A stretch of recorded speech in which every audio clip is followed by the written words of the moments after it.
ప్రజల్లో విపరీతమైన ఆదరణ ఉన్న ఈ ఎన్నికల్లో పార్టీ టికెట్ ఇవ్వకపోయినా పిఠాపురం వైసీపీ అభ్యర్థిగా వంగ గీతను గెలిపించి పార్టీ అధినేత జగన్కు కానుక ఇవ్వడమే తన లక్ష్యమని Pithapuram YCP sitting MLA Pendem Dorababu తెలిపారు. పవన్ కళ్యాణ్ పోటీలో ఉన్న పిఠాపురంలో వైసీపీ హవా ఏమాత్రం తగ్గదంటున్న ఎమ్మెల్యే దొరబాబుతో మా ప్రతినిధి Nandini face to face. Pithapuram sitting MLA Pendem Dorababu గారు పిఠాపురం నియోజకవర్గంలో దాదాపు 2 సార్లుగా ఎమ్మెల్యే గెలుపొంది 10 సంవత్సరాలు ప్రజలకైతే సేవలు అందించారు. ప్రజలకి ఎల్లప్పుడూ కూడా అందుబాటులో ఉండేవారు. అంటే 3వసారి కూడా అవకాశం ఇస్తే ఖచ్చితంగా ప్రజలకు కూడా పట్టం కట్టే అవకాశం కూడా 100% కూడా ఉంది. అయినప్పటికీ కూడా ఇక్కడ ఇన్ఛార్జ్ అయితే మార్చారు.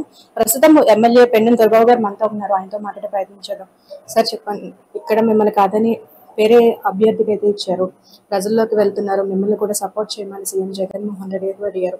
2 రోజుల క్రితం సీఎం ఆఫీస్కి వెళ్ళారు. మీకు ఎటువంటి హామీలు ఇచ్చారు జగన్ గారు? ప్రీత ముఖ్యమంత్రి జగన్మోహన్ రెడ్డి గారు ఆ రోజు రాజశేఖర రెడ్డి గారి దగ్గర నుంచి 2004లో బీజేపీ శాసనసభ్యుడిని అయినా కూడా కాంగ్రెస్ పార్టీ అధికారంలో ఉన్న పరిస్థితుల్లో రాజశేఖర రెడ్డి గారు కులాలు చూడకుండా, మతాలు చూడకుండా, పార్టీలు చూడకుండా ఆ రోజున నాకు ఎంతో ప్రోత్సాహం ఇచ్చి వారి శాసనసభ్యులకు ఏ రకంగా అయితే నియోజకవర్గ అభివృద్ధి తోడ్పడ్డారు, అదే విధంగా నీకు కూడా ఉంటానని చెప్పడం, ఆ రకంగానే 5 సంవత్సరాలు కూడా చేయడం జరిగింది. తర్వాత తదుపరి కార్యక్రమంలో 2009లో 6 నెలల ముందు నన్ను శాసనసభ్యుడిగా రిజైన్ చేయించి రాజశేఖర రెడ్డి గారు కాంగ్రెస్ పార్టీలో తీసుకోవడం జరిగింది. అనివార్య కారణాల వల్ల నాకు టికెట్ ఇవ్వకపోయినా రాజశేఖర రెడ్డి గారు అకాల మరణం చెందడం, తర్వాత జగన్మోహన్ రెడ్డి గారు పార్టీ పెట్టడం, ఆయన పార్టీలోకి ఆహ్వానించడం జరిగింది.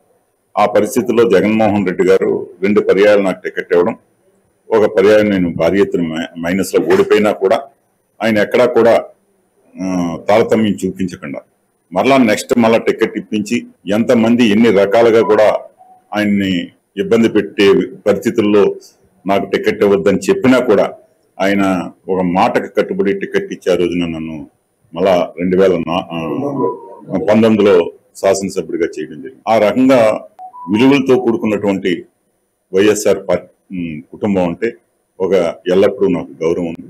ఆ గౌరవానికి ఈ రోజున నాకు టికెట్ ఇవ్వకపోయినా పార్టీ ఆలోచనలు, పార్టీ విధానాలకి నేను కట్టుబడి ఏదైతే ఒక మహిళకి ఇవ్వాలి అనే సంకల్పంతో ఇచ్చామని చెప్పారు, దానికి నేను శిరసావహించి తప్పనిసరిగా నేను ఇక్కడ వైఎస్ఆర్ కాంగ్రెస్ పార్టీని నెగ్గించడానికి, గీత గారిని నెగ్గించడానికి నేను పనిచేస్తానని మొన్న చెప్పడం జరిగింది. అది ముందే నాకు ఎప్పుడు ఏది ఎమ్మెల్సీ ఖాళీ అయినా నీకు ఇస్తాము, నువ్వు ఆ సభలో కాదు ఈ సభలో ఉంటావని చెప్పారు తప్పించి ఎప్పుడు కూడా నన్ను తక్కువ చేయలేదు.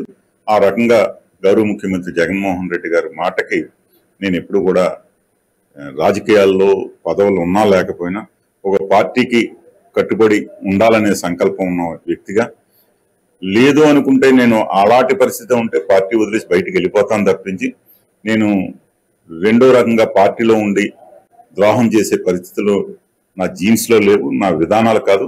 కాబట్టి మీ అందరికీ కూడా తెలియజేస్తాను, జగన్మోహన్ రెడ్డి గారిని ఎప్పుడూ కూడా ఈ వైఎస్ఆర్ కాంగ్రెస్ పార్టీ పిఠాపురంలో నెగ్గడానికి నా శక్తి వంచన లేకుండా నేను ప్రయత్నం చేస్తానని చెప్పి తెలియజేస్తాను. ఇప్పటికీ మేము చూస్తున్నాం, కార్యకర్తలు స్థానికులు వస్తున్నారు, వారి సమస్యలు చెప్పుకుంటున్నారు. అంటే వేరే ఇక్కడ ఇన్ఛార్జ్ ఎమ్మెల్యే అభ్యర్థిగా ఉన్నప్పటికీ కూడా ఎమ్మెల్యేగా మీ దగ్గరికి వచ్చి వారి సమస్యలు చెప్పుకుంటున్నప్పటికీ మీరు వారికి ఏ విధంగా భరోసా ఇస్తారు?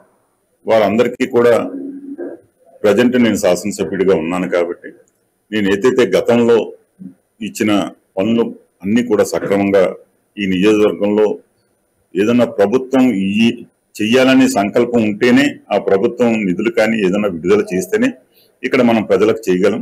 ఆ రకంగా జగన్మోహన్ రెడ్డి గారు ఈ నియోజకవర్గంలో ఎనలేని అభివృద్ధికి ఇచ్చినటువంటి గ్రాంట్లన్నీ మర్చిపోలేనటువంటివి, ఎప్పుడు లేని విధంగా ఈ 4 సంవత్సరాల 11 నెలల కాలంలో ప్రీత ముఖ్యమంత్రి జగన్మోహన్ రెడ్డి గారు ఇచ్చిన నిధుల ద్వారా ఈ నియోజకవర్గాన్ని చాలా అభివృద్ధి చేశాను. మీకు అది తెలియాలంటే ఒకరోజు నాకు కూడా వస్తే నేను చూపిస్తాను ఏ రకంగా అభివృద్ధి చేశాము, ఏ రకంగా ఇక్కడ సచివాలయ బిల్డింగ్స్ కానీ, రైతు భరోసా కేంద్రాలు కానీ, హెల్త్ సెంటర్స్ కానీ, అలాగే ఎన్నో కార్యక్రమాలు ఒకటని కాదు. ఈ నియోజకవర్గంలో ఇంత డెవలప్మెంట్ ఎప్పుడూ చేయని విధంగా ఈ 4 సంవత్సరాల 11 నెలల కాలంలో జగన్మోహన్ రెడ్డి గారు వైఎస్ఆర్ కాంగ్రెస్ పార్టీ అధికారంలో ఉండగా చేసినటువంటి ఘనత ఇది తోచా తప్పకుండా ప్రజలు అందరూ కూడా చాలా సంతోషంగా ఉన్నారు. జగన్మోహన్ రెడ్డి గారు ఇచ్చే పథకాలన్నీ కూడా మాకు అందుతున్నాయి, మేము చాలా సంతోషంగా ఉన్నామని మేము గడప గడపకి తిరిగినప్పుడు ప్రతి ఒక్కరు చెప్పిన మాట. ఈ ఈ రకంగా గౌరవ ముఖ్యమంత్రి జగన్మోహన్ రెడ్డి గారు ఏదైతే ప్రజల పట్ల విశ్వాసంతో 5 సంవత్సరాలు పనిచేశారో దానికి నమ్మకంగా జగన్మోహన్ రెడ్డి గారికి ఓటేస్తారు ప్రజలనే నమ్మకం నాకు ఉందని చెప్పి తెలియదు. ఇది పరిస్థితి. ఏదైనా జగన్మోహన్ రెడ్డి ఏదైతే తనకు ఒక బాధ్యత అప్పచెప్పారో ఆ బాధ్యతకు తూచా తప్పకుండా ముందుకు వెళ్తాను. ఖచ్చితంగా పిఠాపురం నుంచి వంగా గీత అయితే ఎమ్మెల్యేగా గెలుపొందుతారు. అలాగే అక్కడ సునీల్ ఎంపీగా ఉన్నారు. సునీల్ గారు కూడా మా సహకారం ఎప్పుడూ ఉంటుంది, ఖచ్చితంగా ఆయన కూడా గెలిపించుకుంటామని పెండెం దొరబాబు గారు అయితే ఆశావాహం వ్యక్తం చేస్తున్నారు.